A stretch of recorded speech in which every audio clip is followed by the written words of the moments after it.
Hello. Thank you for tuning in to WHMS Radio. I'm Mike, And I'm Shane.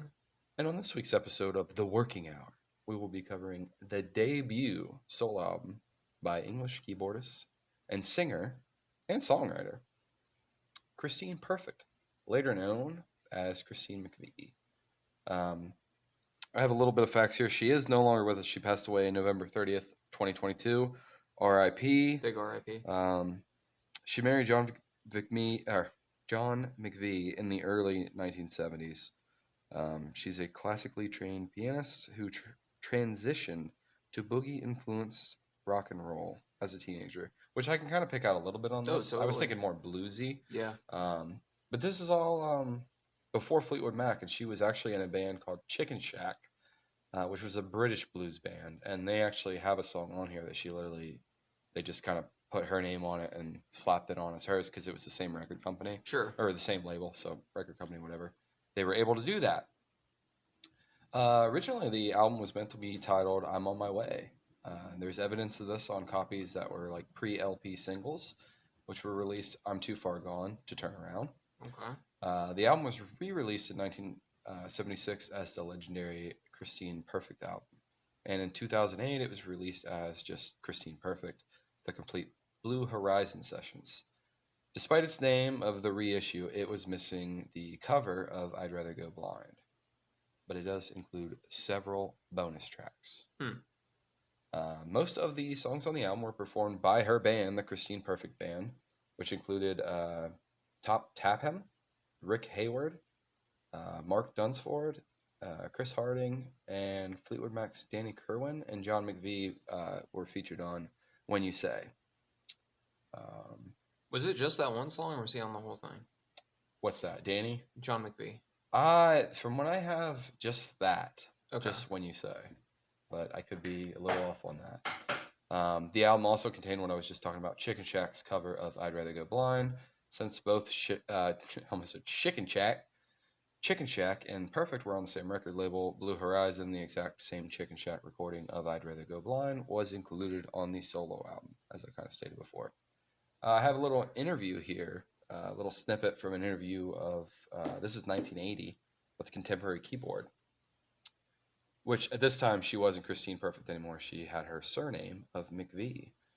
She expressed embarrassment about the album's existence and felt that some of the songs lacked the artistic maturity she believed came during her time in Fleetwood Mac. The quote is, "When I made that record, I wasn't really sure about my talent or about what direction I wanted to go in musically. There were people all around me who were trying to make me this kind of singer or that kind of singer. Mike Vernon was a great help in many ways. I'm playing music now, partly because of what he did to get me started. But even he was pushing me into becoming sort of a black style English singer. I didn't really feel artistically together until I finally joined Fleetwood Mac." I can absolutely see Yeah. that. There's Yeah. a lot of once like I read that quote and I read it a couple times, just like throughout. I'd find it. There wasn't a lot of stuff on this album on the internet. No. Like there's really not. Like most of the time you type in a song, the lyrics are already there on Google for you. This it's like I got to go to a website. Yeah. And then there's a track I mentioned it later where actually um, I had trouble finding lyrics for it Yeah. because she has another song with the same. It's in Fleetwood Mac, but it's like pretty much Sure. the same thing. So yeah, Okay.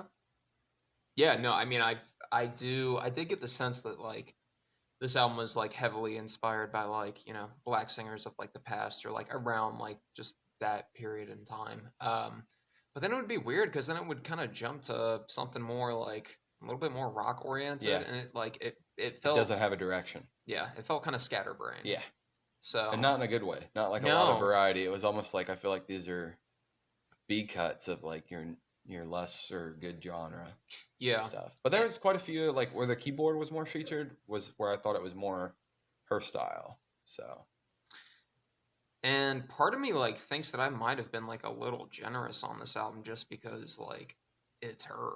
You know what I mean? and then you were like, once I told you today, I was like, even she I'm said she like, wasn't like fond of it. I even saw that and I was like, I mean, I saw that before you even like hit me up about it. Yeah. And you're like, No, it's all right. It's all right. Well, no, it's not bad. yeah, no, it's not horrible, but it's like it really she did come into her own later on, Yeah. and like to the point that I almost consider her to be like, I mean, like as part of Fleetwood Mac in my opinion. So she was 27 when this came out. She was just a kid. Yeah, she's pretty young. Yeah. Younger than us. Yeah. Yeah. So Anyway, you got anything else? I don't. Let's get right into it with track number 1, which no, we're gonna let the cat out of the bag. The album does kind of, I think, does it fall off for you? It kind of fell off for me a little bit. Yeah. I mean, it's good here. Oh yeah, no, it starts out pretty strong. So track 1, 3 minutes, 6-second runtime. Which the 3 minutes, there's a lot of songs on here that are under 3.5 minutes. I think the longest one's like 3:44. Yeah. Something So like the that. majority of it is pretty short songs, which made it pretty easy to listen. But Crazy About You, Baby. So this song comes in. We get 10 seconds in. We get like a little drop with the vocals coming in around 20 seconds. This for me was like a nice high point of the album. It comes out swinging. It's good. I like to see it number 1. It's just like I said, it comes out swinging. It's a catchy tune musically, and for a solo artist to have a band just like titled her name. Yeah. I kind of just pointed this out. I did mention it earlier, but it's something we haven't really covered yet, and I feel like they don't really get a whole lot of love because it's just like Christine Perfect band, like Sure. probably a lot of studio musicians. But the group is good. Like this song is performed very well. A lot of the music is performed very well. There's just not a lot of variety throughout it. Around 149, the music switches up, kind of just like a little bit of percussion. I also heard like a little bit of what I thought were bongos. It's a short little stretch, but it's definitely there. Um, the final verse is something I picked lyrics from. Sometimes I sit and wonder, what am I going to do? I just about try hard enough that I forget about you. Hook, line, and sinker.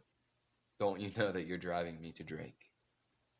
Respect. Nice, yeah. Okay. So overall, the song to me kind of rides high on the "Crazy About You, Baby," just like that. Her delivery and her catchy vocals. This one was not really a bluesy song like the majority of the album, but it kind of sounded to me like a little bit more of a pop. Um, and I could see like the groundwork for some of her later stuff being more pop, at least in the band she was in. Not so many like of her songs that she did for Fleetwood Mac, where she was kind of like the in the limelight of performing that song. I did really enjoy this one. Um, it's kind of tagged as like a mood song.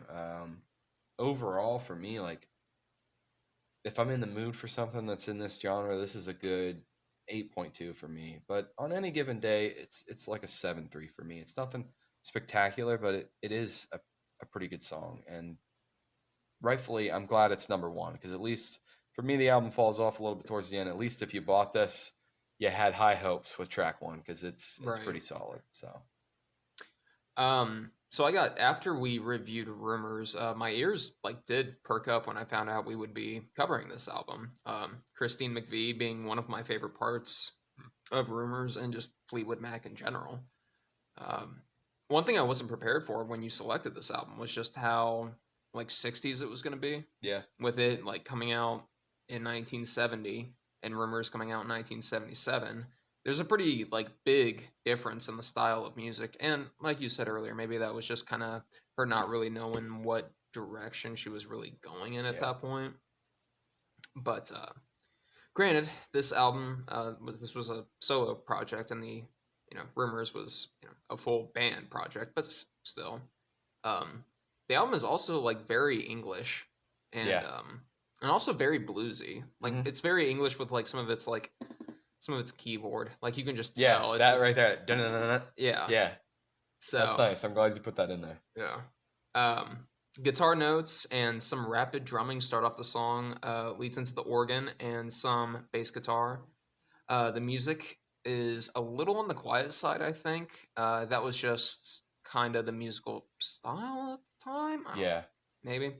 And also, the way stuff was produced back then, it was kind of, yeah. you can tell older stuff. And it's like I feel like it was also like that so that it didn't overtake Christine's like vocals. Yeah. You know what I mean? Yeah, I think. Do you compare it to? Let me ask you this: like Mm. when you get an old book and it has that smell to it. Yeah. Yeah. It's kind of like the old English sounding songs. Totally. It's got a smell to it. And Fish and chips, mate. fish and chips. What do you? Oh, Anyway. that's right. Yeah. No, and it's also like she's also I feel like she's a very soft singer. You know what I mean? She's got some deep tones on this album. Yeah. Though. No, like later on, there's like a Yeah. song that I like, kind of like grabbed my attention. I was like, "What? Whoa!" Is this Chris or Christine? It's like, are you singing to the people in the back? Make sure they hear you. But yeah, I can't sleep at night. I catnap through the day. I can't go much longer, baby, living this way. Don't you know that I'm crazy about you, baby? But you don't care nothing in the world for me. Um, Knowing where things ultimately wound up, this is like early drama between Christine and John. Like, did those two like end up all right? It seems like there was just I constant mean, she drama. kept No, the name, so they did divorce ultimately during rumors. Like, well, during before rumors. so on the first Fleetwood Mac. We're getting off tangent, but that's fine because we didn't think we were gonna have enough time for this. But in the live version of the dance, which is a live Fleetwood Mac, Uh-huh. she literally introduces John. She's like, "Yeah, my ex-husband on guitar over here." That's funny. Okay. Yeah. And that was like the late 90s. So it seems like they were still cool, but that might have been the last time they ever all, because like Stevie and Lindsay are not On getting talking along. terms like But that. then again, I seen something on Twitter, like this was like months ago, Sure. where like he tweeted out something with like a question or a phrase, and then she tweeted out something, and it was like imagery. It was like Okay. it's like poetry. It was like something. Beautiful. It looked like snowy. I don't know. It looked like they were coming back together, Okay. getting the band back together. But most of it. I don't think Fleetwood Mac would ever put something out without Christine. Okay. So But yeah. Let me see. Don't care nothing more for me. Yeah. Early drama between Christine and John. At 104, there's like some tickling of the ivories. Till like 119 that stands out with some bass growing louder for about 7 seconds, leading back into the vocals. At 137, the vocals and some funky bass can be heard for a few seconds before the instrumentation comes back. And then at 149 through 201, only the vocals and two different drums remain. Like you said, probably, I think it was bongos. I like these brief moments to let specific instruments shine. yeah, Kind of like, oh yeah, just put a little something in there, just to zhuzh it up. At 211, the background has a little like brass instrument that you can hear through the remainder of the song. The song starts to quietly fade out as it goes on towards the end. Then at 301, the music it like got loud for like a second to end the song, and while this song like I don't know. I'm like, was that supposed to be like that? Did Spotify fuck up and just like bang, put in like a snippet of like full volume? right music? there at the end where it's just like, yeah. Yeah. I think that was just like Okay. All right. the band ending it. Yeah, Sure, it's goofy. sure. I agree. Yeah. I don't know. It's like I've heard endings like that before. No, it's not unheard of, but like something about this maybe was the fact that it's so much It older. just didn't fit. Maybe I was just like, ugh. They're just like, throw that in there. Fuck it. So. Someone in the studio when they were mixing it fell on the volume knob. Oh fuck. It's like, oh well. Keeping that in there, you paid for it. It's like the day's over. I'm going home. We only got one song done. It's Friday. This song it didn't blow me away by any means, but I did enjoy hearing something like different from Christine, and it made me interested to see what came next. What you were saying about like the every just on any given day being a 7.3, I gave it a 7.2 out of 10. So, on to track number 2, I'm on my way, coming in at 3 minutes and 11 seconds. I really enjoy the slower tempo and pace of this song. But it like does pull you in like pretty quick. Mm-hmm. I particularly like at the 6-second mark and at the 11-second mark, there's some very quiet and smooth like guitar in the background. Christine's vocals hit like 15 seconds in. I was a fool when I left you. I was a fool. When I left you, I should have known. To find a good man was a hard thing to do, but temptation got the best of me. So there's nothing I can say except if you let me come home to stay, I'm on my way. I'm on my way. She's got a deep voice here too. Yeah, she Very brings it. deep. at the 54-second mark, there is some very distinct bass that comes in, followed by a swell of the organ, which is then followed by some brass instrumentation in the background. Then at 136, Christine's she sings "I'm on my way." One is like she sings it a couple different ways. One is more conventional in its delivery, and the other is like very softly spoken, kind of like layers over each other. The song is very low key and bluesy. I really like this. At 201, give me a chance, and I'll be more to you than just a pair of hands. I thought, Yeah, the way she pronounces that too, yeah, pronunciation, yeah, I it's very like good. that. There's about a dozen standout beats from the drum coming off that line. Um, the bass, the organ becoming more prominent on the song on the second half of the song, feeling like it was kind of building up to like a climax as the song starts to fade out. The song is a step up from the last, and it actually made my like songs. I gave this a 7.6. We're gonna take a quick break, and I will be right back with my thoughts on track number 2. Stop yapping. All right, friends. Well, we are back with my thoughts on track number 2. I'm on my way.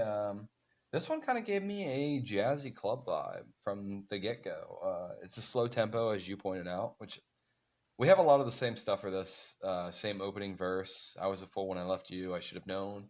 I should have known. But I like her vocals on this. She's not a bluesy singer though to me, so it's kind of like Yeah, it feels like she's kind of going against type a little. almost every song on this. I almost wanted to save her quote where she was like, "I didn't really. I was just getting. They were trying to make me a lot of I different know who I things that I was want. yet. Yeah." She's like, "I didn't know my true form yet, my boss form." But it's good. It's got a nice jazzy club vibe to it, which a lot of the songs on this are bluesy, but jazz is a close neighborhood to blues for me. Um, the opening verse is really good, which is the same. I didn't do my whole verse because you already did it. Sure. Why repeat it? But it really sets the tone of the track. It's a deep song, kind of like with the lover's remorse vibe to me. Um, I put this in here, but the more I listen to the album, there are songs on here that I could particularly think that this artist, which we've covered before, I don't know if this is on the new channel or not, but Amy Winehouse. This is something I could kind of, I would like Yeah, to hear no, there her were cover. Unfortunately, I can't, but there it's a nice song that I feel like she would have done well. there were a handful of like moments on this album where I was like, this has like I could see this inspiring that Yeah, I later wonder if she on. pulled like any inspiration from Christine McVie. It's Could hard to have. say. But nonetheless, the main riff of the track is an easy vibe.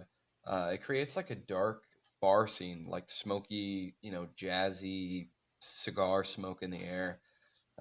Just an atmosphere with this song. Um, this track to me felt a little bit shorter than the actual runtime of. I mean, it's only 3 minutes, but 3 minutes is still somewhat of a lengthy song.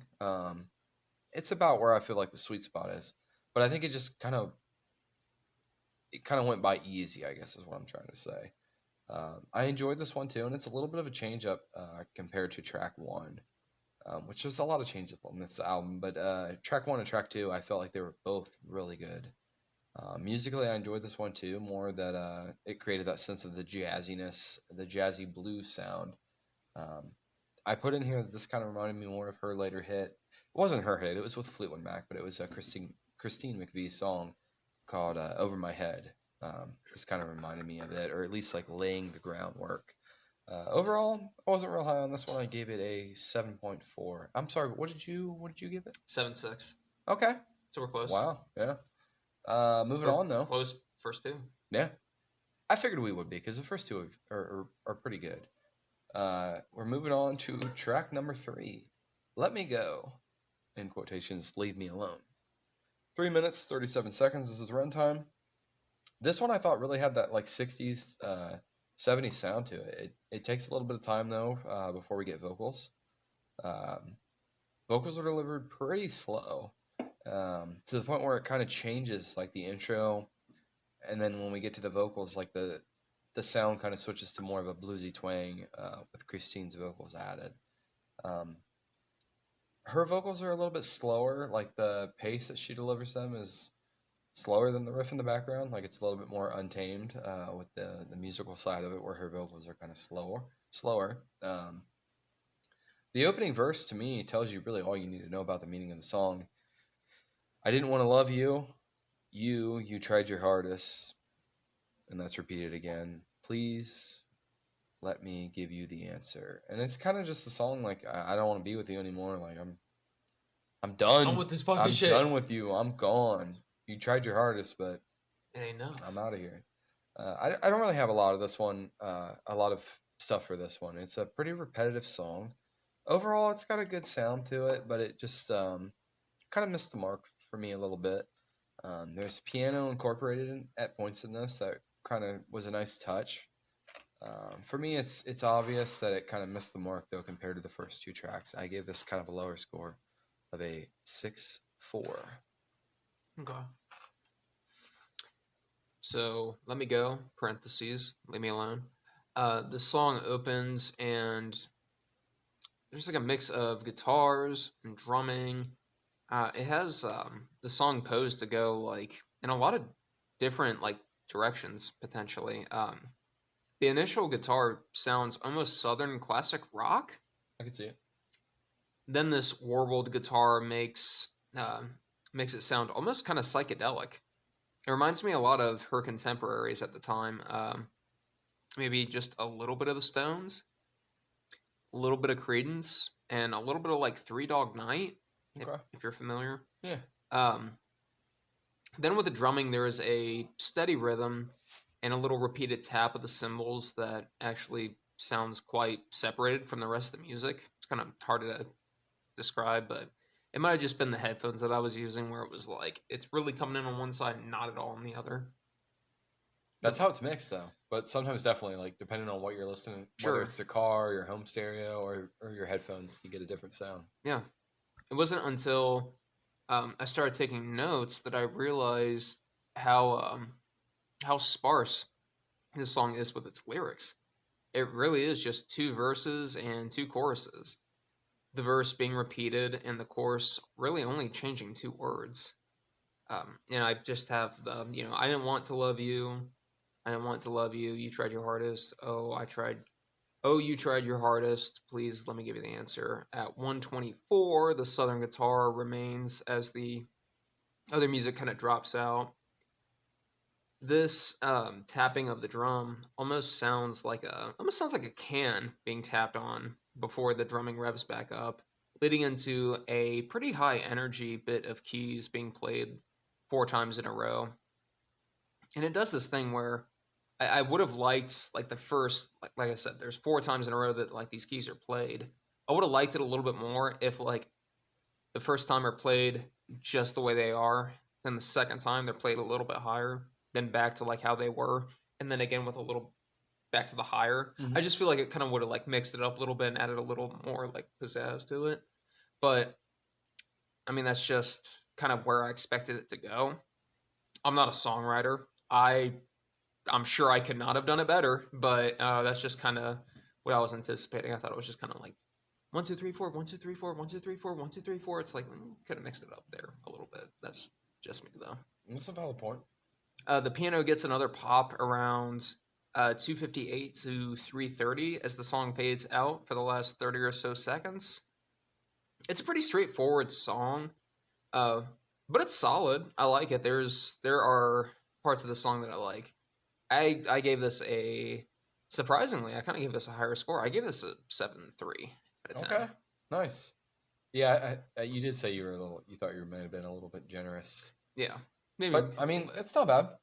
I was gonna say take like a 0.4 off that, But you catch Hey, me on the right day, 7.3. Whatever. Fuck Yeah, it. yeah, it's not a bad song. No, I'm not gonna like go like run into people like, oh my god, have you heard this song? Like, no.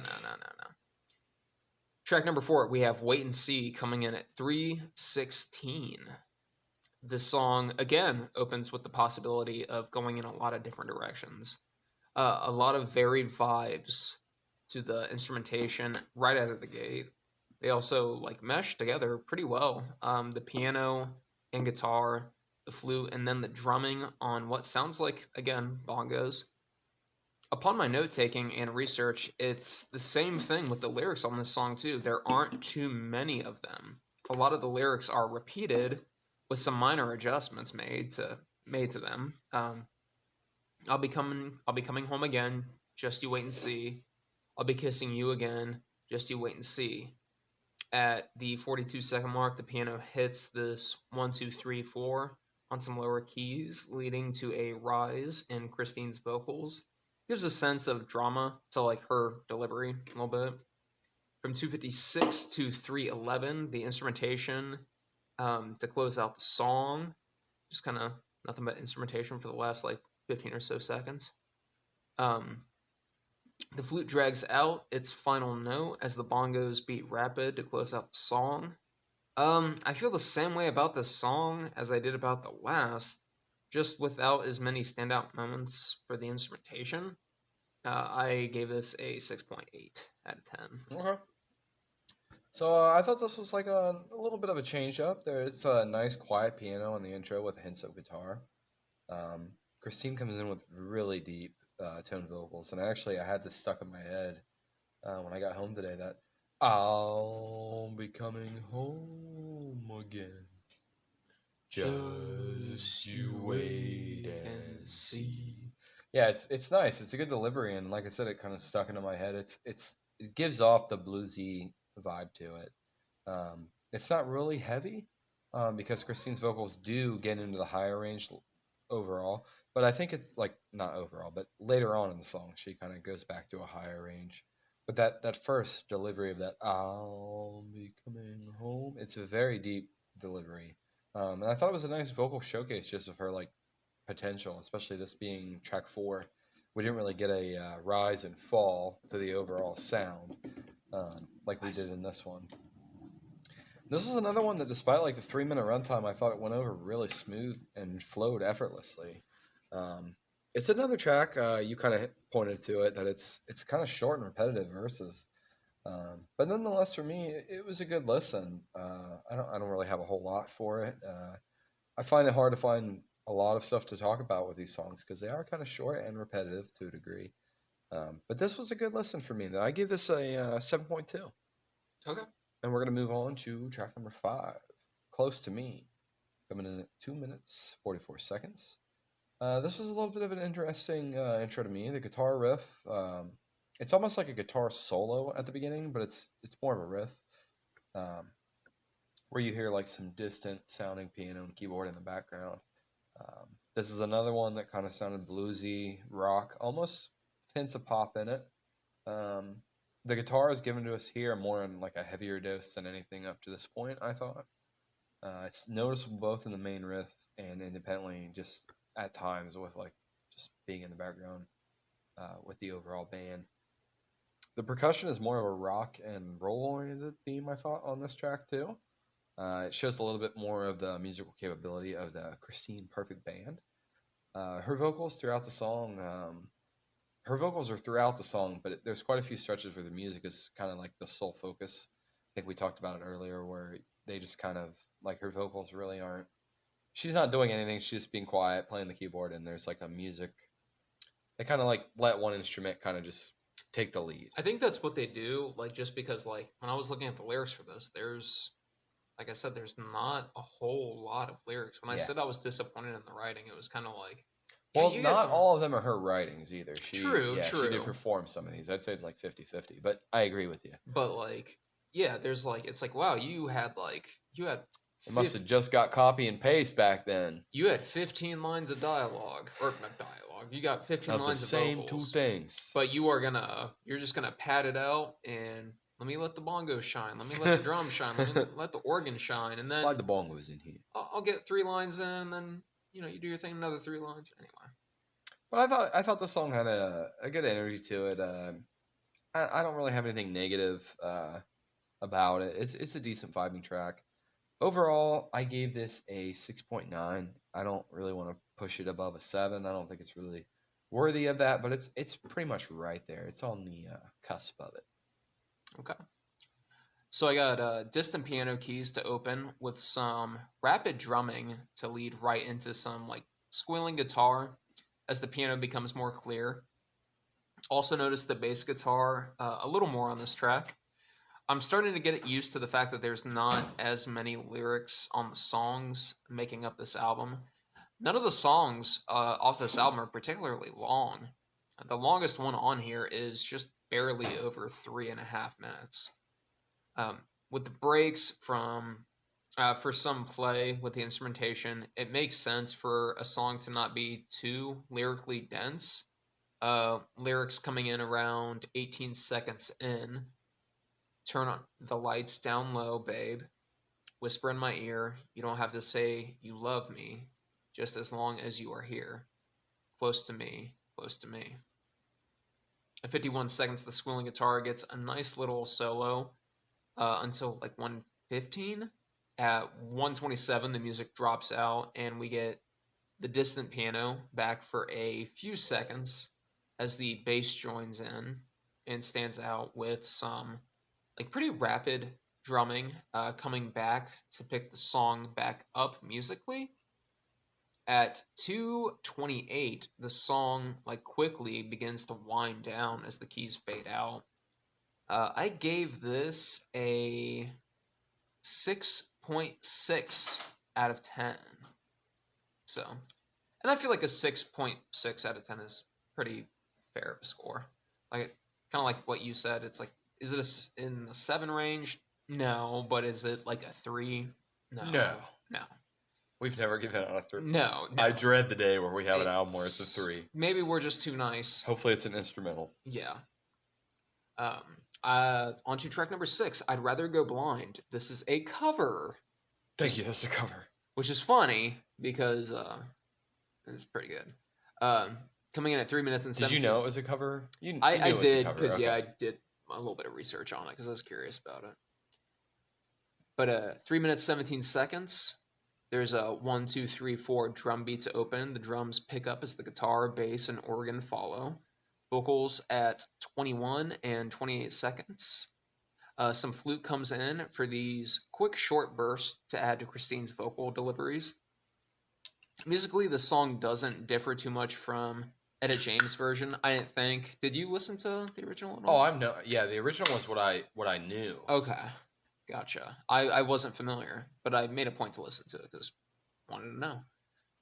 The big difference is definitely in Christine's vocals, naturally, just because.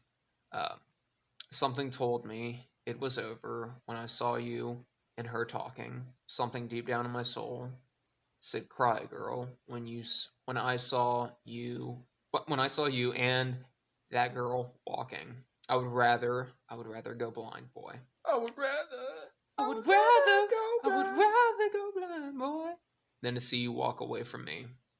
At 131, the musical swell leading into I was just, and the way that the vocals, yeah, and like the way your love and your warm embrace. The way the vocals rise up for the delivery is, I thought it was really pretty and like very like soulful. I feel like, I don't know, I feel like she had a reason to cover this. I feel like this song resonated with her. So at 245, the very twangy guitar that comes in leading into Baby, Baby, Baby, I Would Rather Go Blind. And then the song ends like pretty abruptly. I thought this was a really great cover of like a classic song. I'm pretty surprised that I'm like just now like hearing it for the first time. The original? And Just, the cover? yeah, just the cover and the original. I give this a 8.1, but it's a fucking cover of a song written by someone else. So, yeah. Yeah. So I see my score was kind of overall affected just because it is a cover. But we've talked about doing an episode of covers, and I think we're going to give you guys one definitely in the next month. Yeah. I'm looking forecast probably about 2 weeks. Okay. I think we're going to talk a little bit more about it. Mike and Shane talk. You guys are going to be here for that. That's off mic. But this was a good cover. And if we do an episode of covers, it's going to be hard for me not to. I won't probably throw this one in here, but it is one that I'm glad I didn't save it for that because you hadn't heard the original, and I feel like if you hear the original, sometimes the best thing about covers is hearing a cover that's maybe better to you than the original. Sure. or at least a little bit different of a taste that you do enjoy. I prefer the original by Etta James, honestly, but this is a solid cover, and Christine did a really good job on it. And this is the Chicken Shack. Let me go back up here and scroll. Yeah, this was originally a Chicken Shack song, and because they were under the same label, they just kind of slapped her name on it, which is fun. It's good. It's fitting to be in here. Um, but I kind of knocked a couple points off of it too, just based on that it's A cover. yeah. Well, not that it's a cover, but it's like it was already on an album by Chicken Shack, Oh, and they okay. just like put it in here. But it's Yeah. good. It's solid. It's honestly a nice high point to the album. It's an excellent cover. It's something I really appreciated. Um, I don't really have a whole lot to add on it just because it is a cover. I encourage you, if you haven't heard the original, to listen to the original. I think you should do that with any song that's a cover. You should definitely know both the original and the cover version. Sometimes there's multiple cover versions, but whatever. At least know the original. That's what I'm trying to say. My score is a little low based on just my overall enjoyment of the song. I'm not crazy about the Etta James version, but I do like it. But it's just not really a song that I'm crazy about. So I gave this a 6.6, respectively. Like, it is a great song. But even the Etta James version, if I was going to do an album, if we were going to do an album on this, on Etta James, I probably wouldn't give it a crazy high score. I would give it higher than a 6.6. But just based on my overall liking of the song and then Christine's version, I'm just gonna hang it at 6.6. And that will take us to track number 7, When You Say, coming in at 3 minutes 19 seconds. This is a very slow intro. The vocals, however, start pretty quick. Name drops the song right off the bat, which a lot of her songs on this album do name drop the title of the track. This, to me, I thought really had more of a UK 60s sound to it. It's another track that kind of isolates vocals from music at points, just to kind of like let the music take the forefront, and then we come back in with the vocals. But again, here there's a little bit of a theme of repetition with the vocals. Um, it's a lot of recycling. This isn't a bad track though, and it's a nice little love song in my opinion. Nothing too crazy. I got a verse here for you. When you say that you know of all the good times to come, when you say that there'll always be you and me. It's very sweet. Nothing too crazy. Nothing over the top. The song does incorporate a lot of la la las, which I like. It's a nice little theme. But again, kind of what we touched on earlier, it doesn't really fit anywhere in the album. Um, Again, though, I digress. It's not a bad track. But it's just nothing really over the bar to me. And I'm not a huge fan of the repetition when the song is kind of just meh for me. So this is probably my lowest rated song. I don't know where you stand on it. We'll find out here in a second. I gave this a 6.2. Okay. So the song like right away differentiates itself, opening with some like very pretty violin and some simple acoustic guitar vocals coming in when you say that you know of all the good times to come. The guitar and more distinctly the violin ebbs and flows with Christine's dreamy like vocal delivery. At the 40-second mark, the music stops. The piano comes in with the violin kind of changing. Um, for a moment, I thought the song was about to change, like just sonically. Like I thought it was just going to change completely. Like it's not too late for the song to kind of change course, but like I guess 40 seconds into a just barely 3 minute song, it's like no, it's not changing. It's going. But once Christine comes back on the vocals, the song reverted back to its original sound. It's around this point in the album that I really started to become a little bit more critical of the lyrics.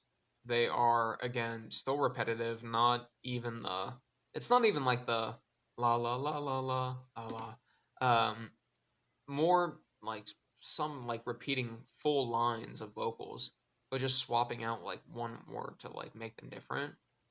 I don't know. I'm like, come on, this just feels a little lazy. Come on. At 115 through 149, for one of the la la la la moments, the guitar gets a chance to shine playing alongside and matching Christine's vocalization.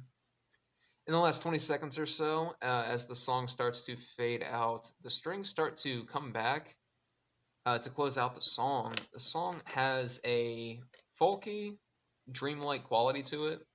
I feel like with a little more variety in the lyrics, I could go a lot higher on the song. There's a lot I like about this song, but I mean, I don't know. The repetition just holds it back for me quite a Yeah, bit. that's where I was kind of at with it. It's like, There's a lot of repetition in this album, but this was one track where I was like, come on. I can't, I It's can't like give you any you're just grace. ripping my stuff off and shoving it in my bum. All right, Dry. I give it a 6.3 out of 10. Okay, So we were real close on good. that. I'm glad we both poo-pooed it a little bit.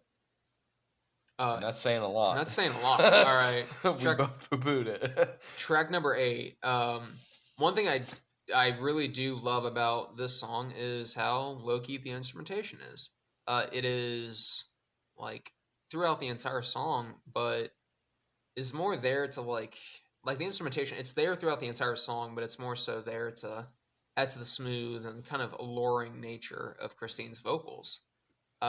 This like simple, steady drum beat with the bass guitar alongside it, and brief keys and guitar coming in together. At 43 seconds, the organ starts to become more noticeable, um, layered beneath the other instruments. Also, the twinkling guitar sound around 120 and 135. It's a little jazzy and a little bluesy. Someday, some way, I'll make it all up to you, and I'll say all the words that you want me to say. But I'm a woman, a few words, and that's saying a lot. And that's saying a lot. At 223 through to the end of the song is full instrumentation as it gradually fades out. Funnily enough, I don't have a ton to say about the song. I really do appreciate the vibe and energy to the song. I feel like even early on it was like clear, just like the charisma that like Christine had, and that would have been awesome to like. I would have liked to have heard her perform this live because I feel like she would have Nice. just brought a little something to it, and you would have been, oh, I'm entranced a little bit. I gave this a 7.2. Might not have a lot to say, but I liked it. Okay. Yeah. Nice. That's nice. I'm glad to hear that. So yeah, I thought this one kind of got more back on track with what we've come to know. Um, 8 tracks into this album, it's definitely more of a bluesy sound again. Christine vocals come in quickly on the start. Ooh baby, I love you. I've never said this before, but ooh baby, I love you. I'm a woman of very few words, and that's saying a lot. It's a nice slow tempo. The percussion is short and clean. It's very tight. It's kind of a mellow song. It doesn't really get too unhinged. It stays in its lane for the full 3 minutes. It's nothing too crazy. It is another track with repetition. And there is a little, I don't want to say guitar solo, but around 225, the guitar does kind of take center stage, and the track slowly fades out. With that being what takes us to the end of that. I wasn't crazy about this one. This was sort of a low spot in the album for me. This kind of got back to that normal sound, but I just really didn't find a whole lot to take away from it. I did give this track a little bit of an improvement compared to the last track. I gave When You Say, I gave it a 6.5, which is a little bit of an improvement over my previous score. But that will take us to track number 9. No road is the right road. I have it clocked at 2 minutes, 52 seconds. This kind of takes us back to something that I think sounds like a 60s UK sound with the intro. The vocals start around 14 seconds. No road is the right road, so I've got to change my plan. You're walking up a one-way street when you only love one man. This is a long stretch of vocals here. I loved you and listened to you. Every word you said, I didn't even notice when the lights were changing to red. So the writing is a little better here. I think it's still kind of very it's not crazy. It's not like overdefined. It's pretty basic, but still I did like the little opening riff there, the opening verse. I like the keyboard on this track. It's a little bit more for being Christine. I was gonna say Christine Perfect, but for being Christine McVie, on her solo album, I really kind of anticipated more keyboard playing, just because she's a keyboard slash piano player. Um, but I did like the keyboards on this track. There's plenty of other tracks before this that had keyboard, but I really enjoyed it on this one. I also did pick up on what I thought were some like brass horn instruments. Um, this is again kind of a short track, under 3 minutes, with a quick tempo, um, quicker than a few of the other tracks. I gave this nothing crazy. Again, this was kind of one that was close to knocking on the door, being a 7, but I gave this a 6-7. Okay. I got this song is pretty groovy. The bass guitar, the keys, and what sounds like some brass instrumentation. Open the song. 13 seconds in, the vocals come in. Well, the months go by, and I try to keep up with the green, but it sure becomes a problem when I'm wanting to give in. The drums keep an energetic tempo throughout the song, but I feel like the real standout when it comes to the instrumentation is the like brass or the piano. The tambourine also stays present throughout, sometimes really going off to add some pizzazz to the song. At the end of every major line of lyrics, the instrumentation all comes together between the gaps in Christine's vocals. At 2:12, some clapping comes in, and the piano starts going off with Christine humming to close out the song with a pretty lengthy like wind down to the song. I gave this a 6.6 out of 10. Onto track number 10. See, this is where my notes start getting a little shorter as we go on. Um, Track number 10, we have For You coming in at 2 minutes and For you. for the you. For Oh. you. The opening to the song I like quite a bit, with the guitar and drums hitting this like 1, 2, 3, 4, 5 beat twice before the song really gets going. The music picks up with a maraca, some piano, bass guitar. The bass guitar is very noticeable once it gets going. Christine's vocals hitting at 17 seconds. Her vocals are a bit of a lower pitch than what I'm used to. It kind of caught my attention right away on this. Uh, yes, I'm sitting here waiting. I don't need to leave proof. I'm here for the taking. Yes, and I'm not hesitating for you, for you.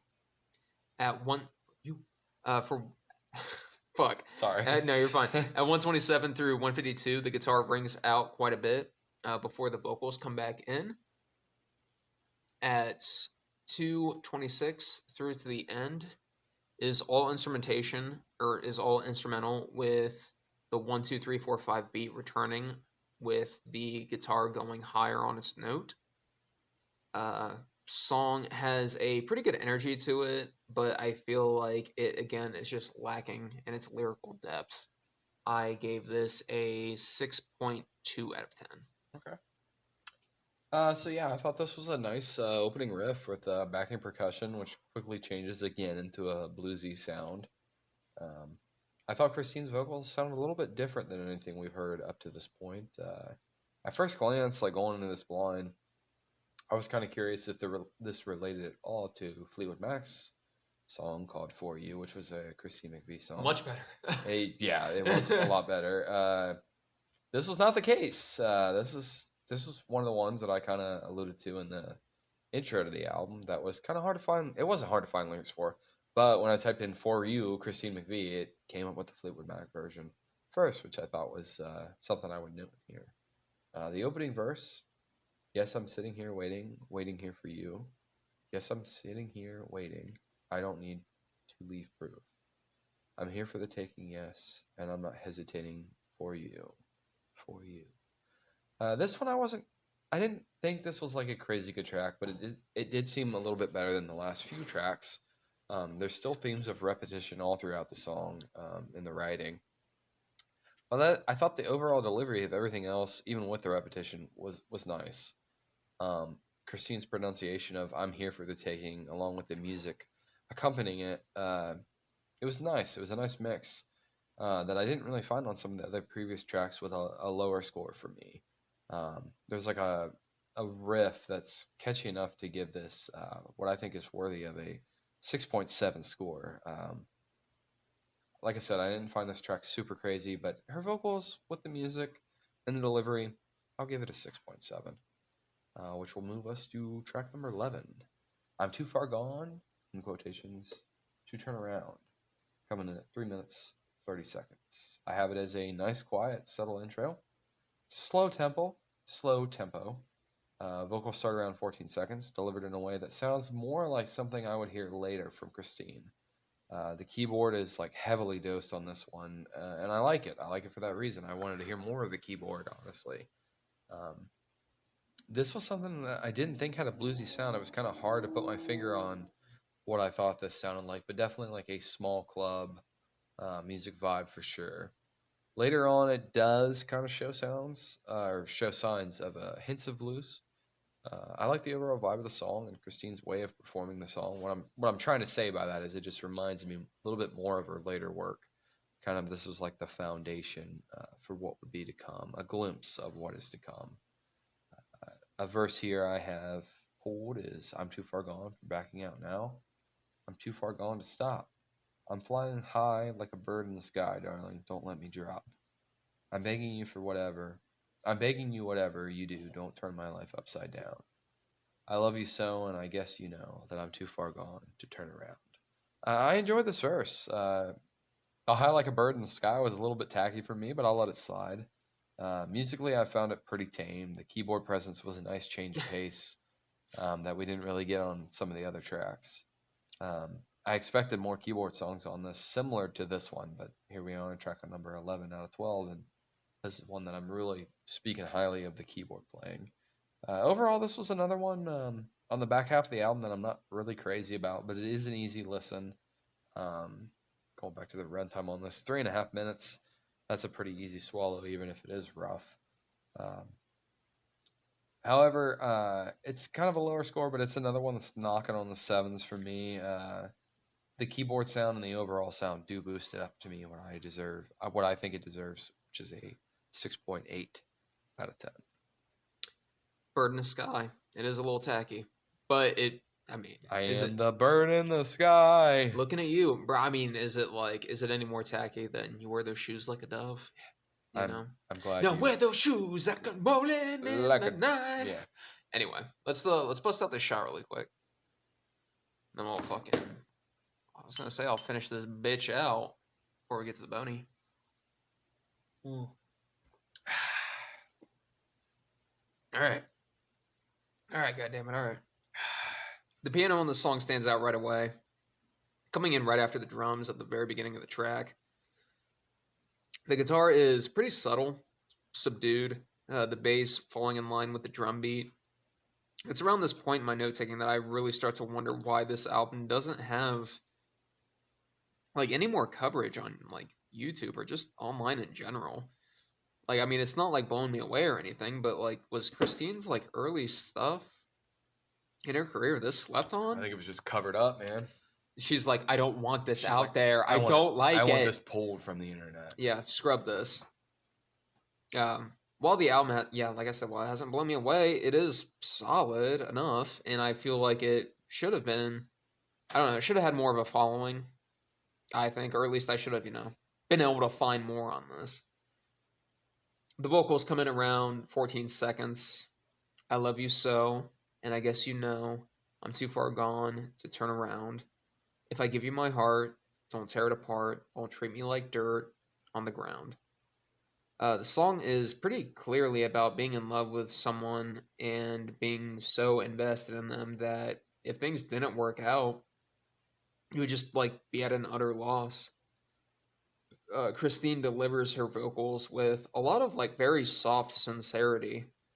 While not like an amazing song by any means, it does feel like a building block of things to come. Like I can see the trajectory that she's on. It's like, yeah, I can see how this could lead to something she did later on. Overall, I gave this song a 6.8 out of 10. On to track number 12. I Want You. coming in at 225. Song opens with some electric guitar into some steady drum beat, organ in the background, and a funky bass line. Vocals come in 10 seconds and a delivery that comes off as a mix of like playful but confident. I've been trying hard to get you, but it seems you don't want to be got to. Baby, baby, baby, I could make you feel good. Let me whisper in your ear so it's understood. Christine just making it obvious. She wants you. I want you. I want you. I want you. The song is definitely more rock oriented, with its instrumentation including a little guitar solo around 129 to 150. I like the musical break at 158. I want you. Softly repeated, echoed, and again, even more so, starting to take a bit of a psychedelic turn as the guitar and bass start to rev back up. The song ends a little abruptly with like a quick little like two beat from the organ. I do appreciate the more rock oriented sounds of this, and the like just no bullshit lyrics, telling it like it is. But yeah, this is a 7.2 out of 10. Nice. Yeah. Nice. Yeah, I thought this had a nice jazzy blues sound to it from the get-go. The opening verse is pretty catchy. I'm not going to go through the whole thing because you gave the same verse, which is good. We both have good taste here. I've been trying hard to get you, but it seems like you don't want to be got, or you don't want to be got to. I liked her accent and the pronunciation of got to on that verse specifically. I can pick up on her accent pretty easily throughout the album, but this is a spot where I really noticed it amplified, and I thought it was kind of nice. Okay. Nice little touch there. Another verse here. I enjoyed actually a few verses on this, and I have another one pulled for you. Honey, I know it's our first time together, and I don't mind playing your funky game. Baby, I'm having a hard time to get myself together. Let me come right out and say it plain. I want you. It's nice. It's a nice change of pace. It's not. It's a love song in a way, but it's very. It's a little sensual. It's flirty. I Yeah. think it's She's like, nice. I want you. Yeah. Don't fuck you. Yeah, she's No, like this is our she's first coming out time and and all, saying it. She's but, like, I'm I gonna get that. I'm gonna gobble that gook. That's what she's saying. So just be cool. Similar to what you said, there's guitar around a minute and a half. That's pretty wild. To me, I thought it was still very bluesy sound. I could see where you were getting the rock and roll vibes too. It does kind of fall back into the main riff, and ends with the "I Want You" repeated, and that kind of just carries us out. I thought this was a good ending track for the closing track. Nothing spectacular, but I'll give this a 7.1. I don't Okay, really have shit, anything. we were close. Yeah, we were, and this was. I thought it finished pretty strong with It did. "I Want You" and what was the track before that? I'm Too Far Gone. I thought they were decent. Nothing spectacular, but definitely better than some of the midpoint of the album. Yeah. So. Yeah. All right. Well, overall thoughts on the album. Overall thoughts, I kind of agree with the quote I gave about Christine's thoughts about it in general. It's good, but I feel like there wasn't really a direction, and I feel like if there would have been a direction or at least a constant theme in her vocals, it could have been a lot better of a debut album. But again, it's a debut album, and she just left a band and put out this debut album, and then joined Fleetwood Mac 5 years later. Maybe. I don't know if that's exactly the right timeline, but Close enough. not bad. It's got plenty of good, decent enough songs on it, but a lot of songs that I don't really get. Watch, we're gonna get one comment on this. They're gonna be like, actually, it was 6 years later. So Hey, we'll take it. who gives a shit? Okay, one comment, no problem. But this was something that I thought would have been better done as an EP. Yeah. Something where we could have trimmed some of the fat and put out a couple good songs. I do like the cover. I thought that was a solid staple. I'd rather go blind is the cover. I was gonna say, cut it down to like 6 to 8 songs max. Yeah, and it would have boosted the overall score of it a lot for me. Overall, it's something I might go back through and pick a couple. Like you said, you added at least one that I know of to your like songs. Not bad, especially for being 27 years old and putting this out and really looking back on it and saying you didn't know who at all you were artistically. Yeah. It's a good album, and I'm glad we did it. I'm glad we covered it, but it's something I'll go back to, but I will heavily dissect it. It's not something that I'm not itching to own a copy of this. Sure. So, I mean, yeah, I'm kind of right there with you. It's like I was pretty excited when I found out that's what we were doing. That dissipated. Not It's like funny because I told Lindsay earlier this week, I was like, hey, Monday, I was like, I need to go out and work on my notes. We're doing a Christine McVie album this week. And she's like, ooh. And I'm like, it's not all it's cracked it's up to not be, that one. champ. You ever see the movie Hot Rod? Yeah. Do you remember when he's like out in the forest and he's like busting it out and he's doing all those aerobics and shit, like he's spinning on like a Mhm. tree trunk and he's like, yeah, Yeah. yeah, and then he like trips and he's like, oh Fucking shit, and then he falls down the mountain. for like Yeah. 5 minutes. That's how this was for you. A little bit. Same concept. Not that egregious, but like on a small I feel like scale. I actually jumped off the balcony while I was listening to. But I'm on the second floor, so it didn't do it. Unfortunately, it just kind of hurt. Anyway, but no, it's I could see a lot of what she was doing here would go on to later be implemented and perfected. You know what I mean? Once she got to Perfect. Fleetwood, go wordplay. No, I feel like it was much improved like the later into her Mhm. career. She More got. chiseled and defined. Yeah, she was still figuring it out, and I feel like they kind of gave her something to aim at, and it worked. And I was just like, oh, this is what I'm supposed to fucking do, not whatever. Anyway, on to the bonus track. Your turn. Oh, so how it's gonna be? Yeah. So the bonus track this week, Los Angeles, is the name of the track by The Midnight. I have the runtime as 6 minutes 29 seconds. I did point out the songwriters here. I didn't really go through the band. I don't know if the writers were the performers. Not sure. I don't know if you know that. But the songwriters we have is Tim McKeown. Not sure if I pronounced that right. And Tyler Lyle. I thought this was a Lyle. nice slow intro. It's got an electric sound to it. The lyrics are dreamy and create a sense of imagery. That opening verse, that fire on the beach. It's like, God, I want to. I've never had a fire on the beach. Fuck It's yeah. like, have you ever had a fire on the beach? No, I want Need it. that though, right? Yeah. It's like that just sounds Lovely. nice. You ever go out to the beach, like the ocean, the beach? Where I guess it doesn't have to be the ocean, but you just go out at night and like the sand is still warm. Yeah. Even like the asphalt, if you go out and like touch the asphalt at like It 9:30, lingers. 10 o'clock, Yeah. it's got that heat to it, traps it in. It's We need to nice. go to the beach sometime. Me and you? I mean, the truth. Fuck, dude. All five of us. I want to go to the UP, the Upper Peninsula, Okay. the Great Okay. Lakes. I've heard a lot of good things. Uncle Dave, Uncle Dave. I think they were telling me about the UP. It wasn't Uncle Dave, it was his woman. Oh. Melissa? Denise. Melissa? Denise, okay. Dave and Denise. My sweet Melissa. No, it's my sweet Denise. But anyways, I got a couple. No, I only pulled one verse.